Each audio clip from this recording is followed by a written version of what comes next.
SN news महाराष्ट्रमध्ये पुन्हा एकदा आपलं स्वागत आहे। आजच्या ठळक बातम्या। 10वी निकाल आज दुपारी 1 वाजता mahresult.nic.in वर जाहीर होणार। नागपूर स्टार्टअप यशस्वी, टेक्नोव्हेंटर इनोव्हेशनची राज्यस्तरीय निवड। CUET परीक्षा सुरू, 13 ते 16 मे दरम्यान देशभरात परीक्षा।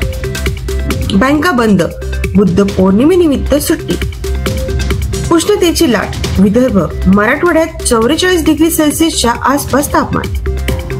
पुणे मेट्रो सेवा बंद, 14 मे रोजी सकाळी बंद, दुपारी पुन्हा सुरू होणार। लीलावती रुग्णालय वाद, 1500 कोटींच्या आर्थिक गैरव्यवहाराचा आरोप।